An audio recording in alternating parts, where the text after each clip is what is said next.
Hello everyone, welcome to my channel UPSC with Aman. So guys, in today's video, I'm gonna talk about my optional sources with you. Okay, as I told you in my previous video, my optional is a psychology.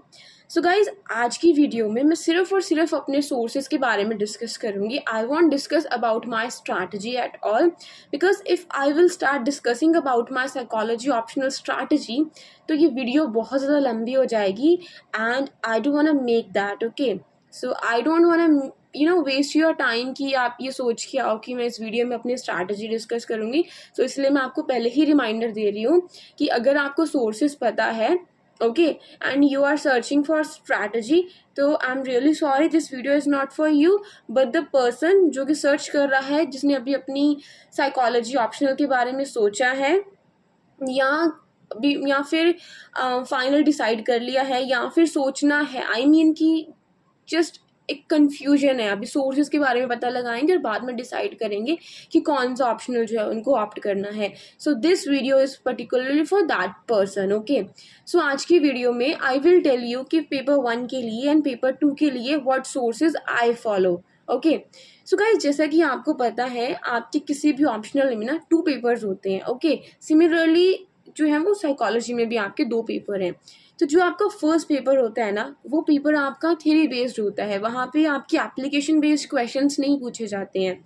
But जो आपका second paper होता है that is the application based. Okay, तो जो foundation आप अपनी paper 1 में build करते हो उसी फाउंडेशन को आप जो उसी नॉलेज को या उसी फाउंडेशन को जो है अप्लाई करते हो अपने सेकंड पेपर में. ओके, तो ऐसा बिल्कुल भी नहीं है कि जो चीज़ आप अपने फर्स्ट पेपर के लिए पढ़ोगे that wouldn't be useful for your second paper. So it's not the case with any optional. I think जितना मुझे पता है कि ऐसा नहीं है. जो भी आप अपने फर्स्ट पेपर में पढ़ते हो वो कहीं ना कहीं आपके सेकंड पेपर में कोरिलेट करता है. ओके, बाकी पेपर्स का मुझे ऐसा नहीं पता, but I think in psychology that's the case. Okay, so this is my psychology syllabus. तो सबसे पहले जब अगर आपने सोच ही लिया है कि आपको साइकोलॉजी ऑप्शनल लेना है, ओके, सबसे पहले तो आई विल रिकमेंड यू कि सबसे पहले आप अपने सिलेबस का ना प्रिंट आउट ले लो.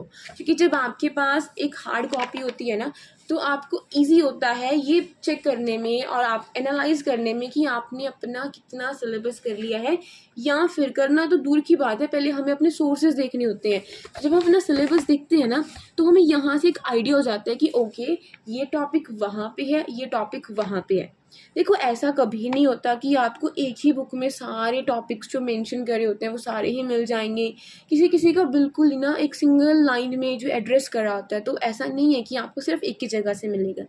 जो अभी मैं आपको सोर्सेज बताऊंगी ये सोर्सेज तो मस्ट हैं, लेकिन इनके साथ में कुछ एडिशन करने के लिए ना आपको इंटरनेट की हेल्प लेनी पड़ती है. लाइक आप यूट्यूब से कुछ देख लेते हो, गूगल कर लेते हो, तो आपको ये करना ही पड़ेगा.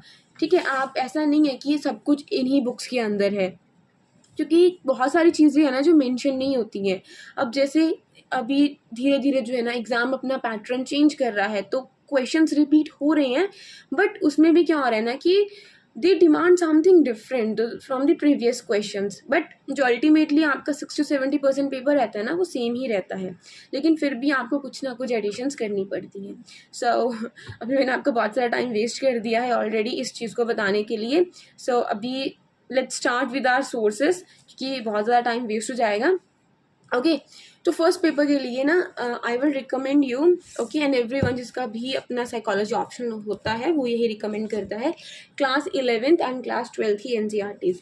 अगर आपका कोई बैकग्राउंड नहीं है साइकोलॉजी में, जैसे मेरा ना कोई बैकग्राउंड नहीं था साइकोलॉजी में, मैंने अपनी जो 11th-12th है वो कॉमर्स स्ट्रीम से करी थी, एंड उसके बाद I did my bachelors in journalism and mass communication. Okay, so मेरा कोई साइकोलॉजी में एज सच जो था वो बैकग्राउंड नहीं था, क्योंकि मेरा ना एक सेमेस्टर में ना मेरा एक पर्सनालिटी डेवलपमेंट का एक पर्टिकुलर सब्जेक्ट था, तो वहाँ पे कुछ एरियाज ना साइकोलॉजी के रिफ्लेक्ट हो रहे थे, तो मुझे वहाँ से साइकोलॉजी के बारे में थोड़ा सा इंट्रोडक्शन मिला था. ओके, तो जब मैंने अपने लिस्ट में देखा ना साइकोलॉजी, देखो मेरी स्टोरी ना बहुत लंबी ऑप्शनल चूज़ करने की. आई विल एक्सप्लेन यू और टेल यू किसी और दिन. I will tell you my story, क्योंकि मेरे साथ बहुत ऊपर नीचे हुए ऑप्शनल्स के मामले में, बट फाइनली जो मेरी स्टेबिलिटी आई है वो साइकोलॉजी में ही जाके आई है. ओके, सो फर्स्ट पेपर के लिए और सेकंड पेपर के लिए दोनों के लिए आपको ये पढ़ना ही पड़ेगा अगर आपका बैकग्राउंड नहीं है, क्योंकि आपको अपनी फाउंडेशन बनानी पड़ेगी। ओके, बट अगर आपका ऑलरेडी जो इसमें बैकग्राउंड है साइकोलॉजी में, तो आप डायरेक्ट जो है ना जंप कर सकते हो एडवांस बुक्स के ऊपर।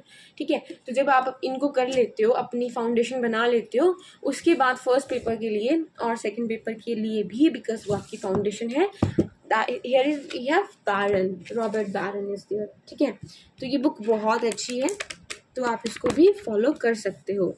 देयर इज़ अ बुक, उसका नाम थोड़ा अजीब है, but I think I will try my best to pronounce the name of that book. It's Chick really. So उसका मुझे सिर्फ PDF मिला था, वो मुझे Amazon पे नहीं मिली। That's a good book. उन्होंने बहुत अच्छे से ना उसके विजुअल्स दे रखे हैं, बहुत अच्छे से उन्होंने हर पॉइंट को जो है वो डिस्क्राइब कर रखा है। कई बार बहुत सारी चीज़ें हमें NCERT में समझ में नहीं आती, बैरन में भी समझ में नहीं आती हैं, but the Chick really, I'm sorry if I'm pronouncing it wrong, but it's Chick really, CICCARELLI, if I'm not wrong। सी ये स्पेलिंग है उस बुक के। ओके, CICCARELLI, तो ये उसके जो है वो स्पेलिंग्स हैं। ओके, तो मैंने ये करा। अब आप मुझसे पूछोगे कि अमन क्या तुमने कोई नोट्स बनाए थे? तो यस, मैंने नोट्स बनाए थे साइकोलॉजी के लिए भी। सी ये मैंने कुछ नोट्स बनाए। सबसे पहले मैंने NCERT के बनाए थे, क्योंकि मेरा बैकग्राउंड नहीं था साइकोलॉजी में, तो ये मैंने ना कुछ नोट्स बनाए थे साइकोलॉजी के। सी ओके, और कुछ फिर एडवांस, जैसे मैंने आंसर राइटिंग करी थी, तो कुछ चीज़ें नहीं मिलती हैं बुक्स में, तो उसके भी मैंने ना कुछ नोट्स बनाए थे। ओके, एंड लकीली, अब आप सोचोगे कि मुझे सब कुछ लकीली मिल जाता है, बट यू नो पता नहीं चलता, हम जब सर्च करते हैं ना हमें बहुत सारी चीज़ें मिल जाती हैं। मैंने अपनी प्रीवियस वीडियो में भी यही कहा था, जब मैं अपने सोर्सेज को डिस्कस कर रही थी, कि luckily I found that. Now you people may question me कि how can you luckily find everything? So that's not the case, क्योंकि जब आप किसी को सर्च करते हो ना, तो आपके सामने वो चीज़ें आ जाती हैं।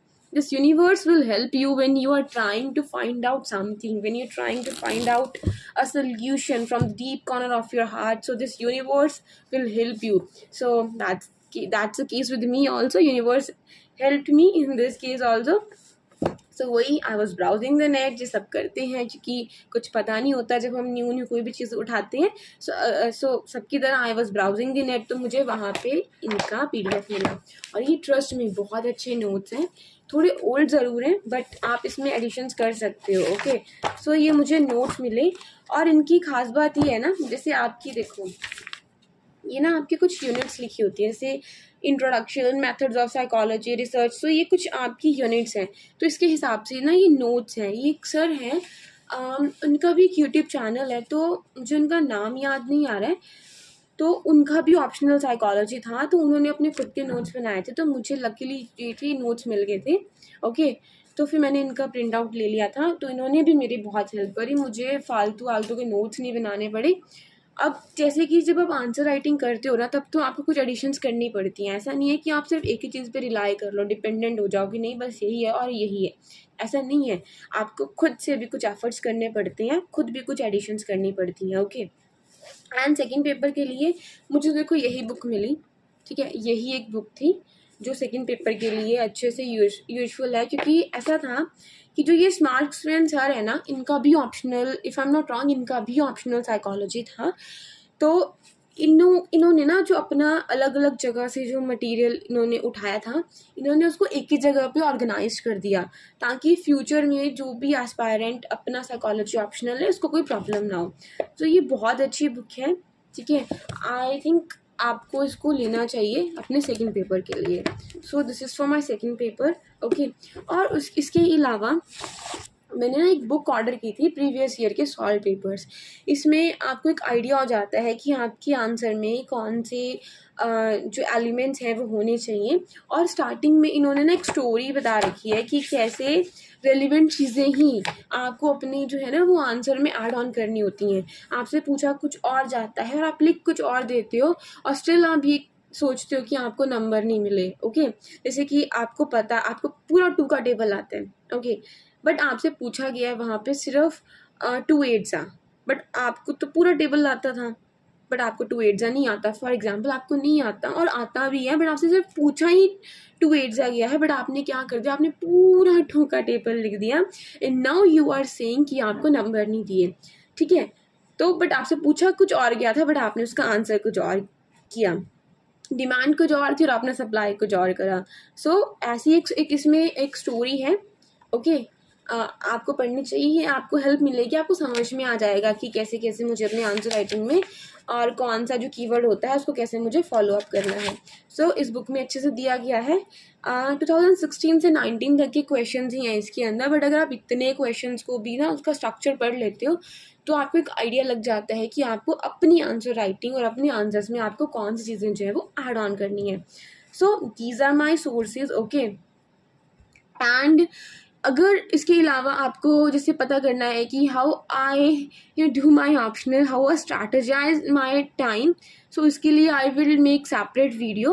Actually my case is quite different, you know why, because मेरे साथ ये हुआ कि मैंने दो ऑप्शनल्स करे, पहले साइकोलॉजी करा फिर कुछ और कर लिया। अभी के लिए इसको मैं सीक्रेट रखूँगी, सस्पेंस रखूँगी। आई वॉन्ट टेल यू कि मैंने क्या जो ब्लंडर करा था after my first attempt. This year I gave my second attempt, okay.